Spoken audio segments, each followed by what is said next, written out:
Aloha, Lisa here with Upside Down Pilates. Wanted to give Shashi a shout out today for providing us with socks for our show. Thanks so much.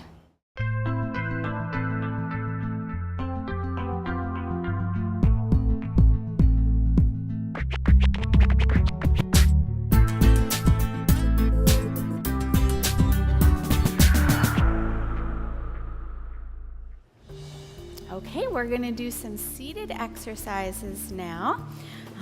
When we're working with people that have issues, it's a good idea to close up their form. So being able to put your feet on a box or something for a solid surface can be very helpful.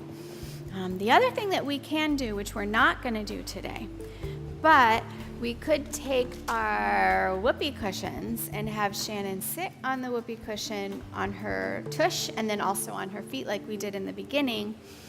This will make her have to stabilize in her center a little bit more. That's a little bit more advanced. So once you get this routine down, you add your balance discs to seated and feet while you're doing some of the exercises, and it gets very exciting. She's saying to herself, "Thank you for not making me do that today." All right. So we like to call this Jack in the Box or one arm pull. You're going to grab onto the front edge. And so our shoulder blade runs at about a 40-45 degree angle around our rib cage.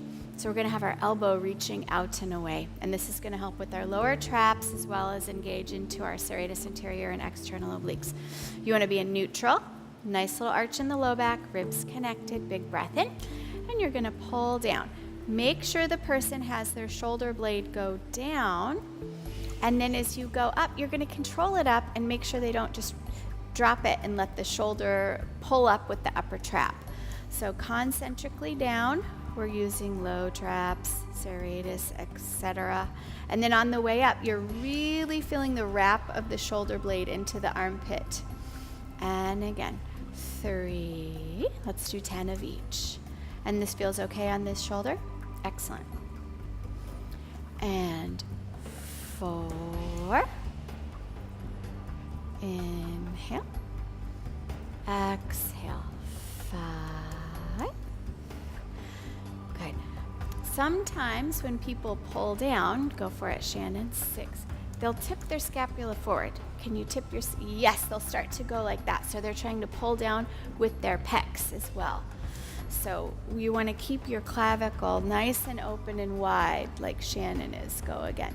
So as she goes down, she keeps this nice and wide and uses these lower muscles to control it. Good. 8. Looks like you've practiced this before. 9. One more. Beautiful. 10. Very nice. Okay, Shannon's gonna pick up her box and bring it round here. Hopefully we have plenty of room.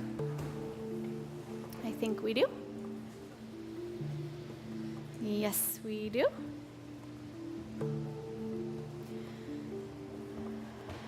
Sitting nice and tall. And now I can give the outline of what's going on with her shoulder blade. Yep, so she's nice neutral spine, ribs connected, and right now here, her inferior angle of her scapula is here. Let me come a little closer if you guys can see that. And now she's gonna pull down and it's gonna go back over into here, but not back to her spine. And then as she comes up, it goes back and slides over to here. Good. 2. So your shoulder blade should be moving back and forth like this, like a little wing. 3. These are our special angel wings. And you can feel as you pull down, keep the ribs connected. 4. And then as you come up, sometimes you have to push the ribs back more to really get that support.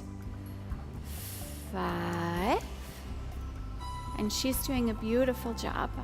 I'm just pointing out what someone else might do. 6.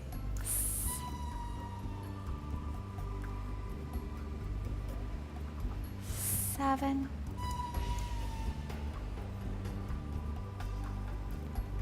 8.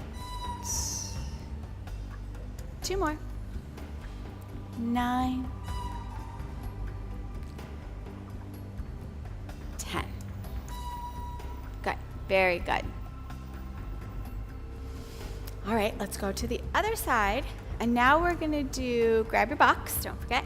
And now we're gonna do sort of a mermaid, but I just call it a one-arm push. You're just taking out the side bend to start.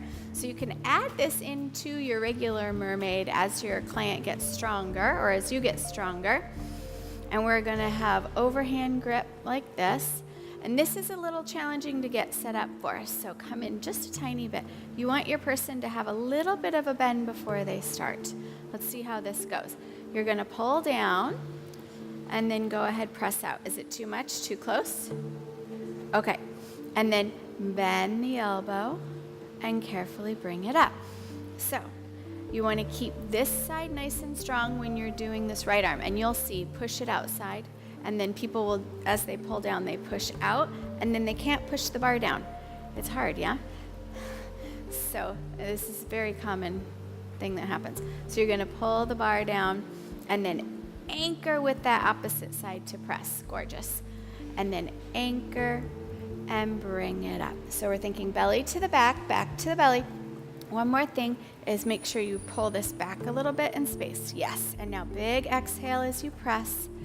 Big inhale and return. Try one where you raise your shoulder up. So pull down and raise your shoulder up. Yeah, so people will do this. Okay, don't keep doing that. That is bad. That can hurt you. Did that hurt? Fortunately, it did not hurt her. But if someone does have an issue in their shoulder really badly, that will be extremely painful, and then they won't want to do the exercise. So pull it down, and you're getting all those muscles down there to work. Good. And then as you bend, keep it down and bring it up. What was that, about 4? All right, let's go again. Pull it down and press. The other thing is they get out there and you need to rotate the humerus bone out. You're doing fine.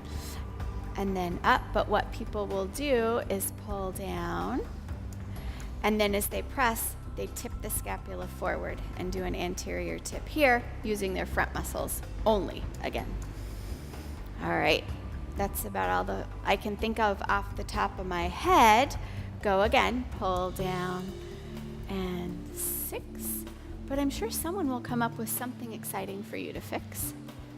And pull it down, and 7. Inhale, exhale, return. Inhale, pull down, exhale, and you can feel like you push the bar away. 8, yep.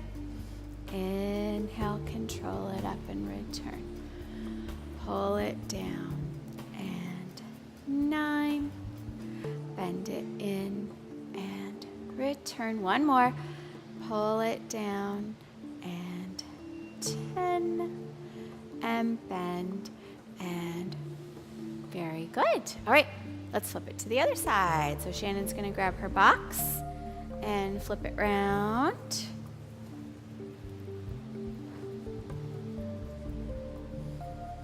And again, you want to set your person up so they're not reaching super far for the bar. Their elbows should be just a little gentle bend with no tension on the spring to start.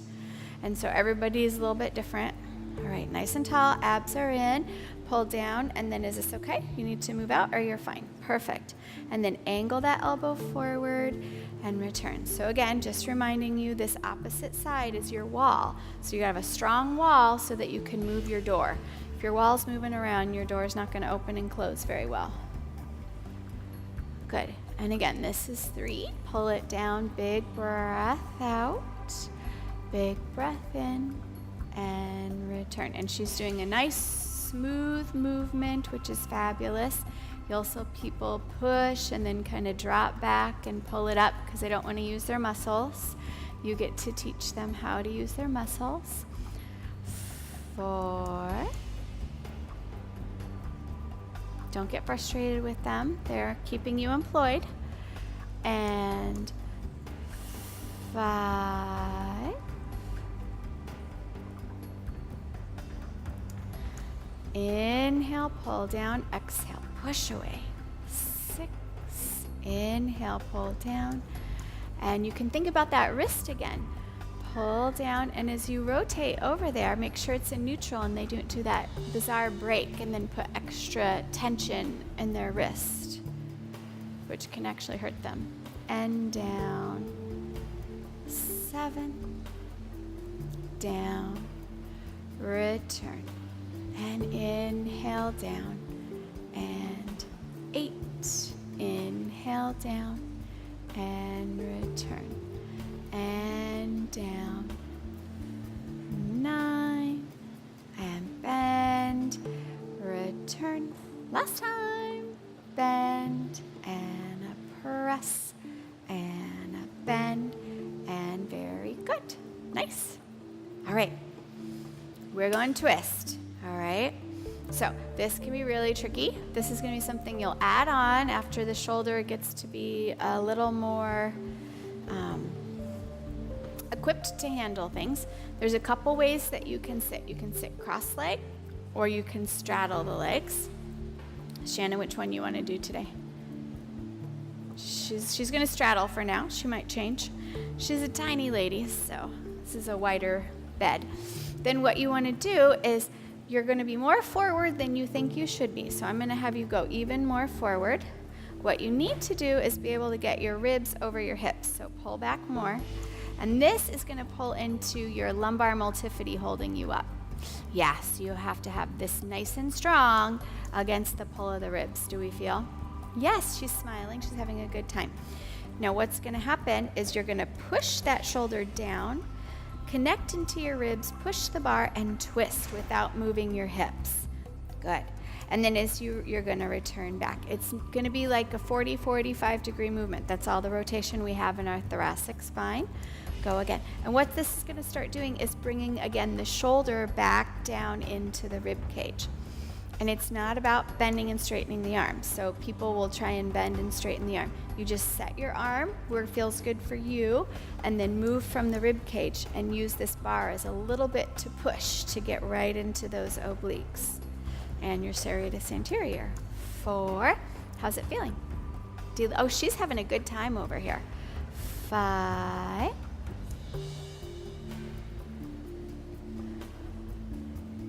6.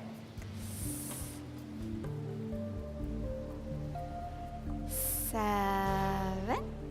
Inhale tall, and then exhale. Feel that wrap. 8. Good. Breathe in. And she's doing a fabulous job. You just have to keep remembering our low back and our rib cage connection. 9. Last one. 10. Good. So very careful. She's going to grab on across to the other side. All right. Good. Nice and tall. Abs up. Low back has its little arch. And then when you're ready, you're going to exhale, twist. Push that left shoulder down and keep that right hip pushing forward. So a lot of times people will start moving their hips. What you can do is as they twist, you can tell them, push that hip forward. Yep, she's doing a good job, but just in case you're not. 3. And 4. And again, 5. Good. Let's relax this opposite side a little bit. Yes, it's getting a little involved. 6. Not a lot involved, but a tiny bit. 7. 8. Beautiful. 2 more, please. 9. And last one. 10. Good. So you may need to help your person out of this. Otherwise, for yourself, shift back a little bit. Yeah. And then you have to be careful because it'll smack you in the face here. And we do not want that to happen. No, definitely not. Aloha, Lisa here with Upside Down Pilates, and I wanted to share with you a little bit about the socks we're wearing in today's show. They're from Shashi, and they're fabulous. They have wonderful little grippers on the bottom, which I love because then we can wear them in the studio on the different pieces of equipment and not slip and slide. In addition to that, they have a really nice fabric. It's called a Cool Max fabric, so that when you get all sweaty, it evaporates and then you're not all wet when you get out of your class. They come in fabulous colors and styles, and they go great from the studio straight out onto the street. And they do have kabuki style, so when you have your big toe and then the rest of your toes separated, you can just slide them right into your slippers and head on home.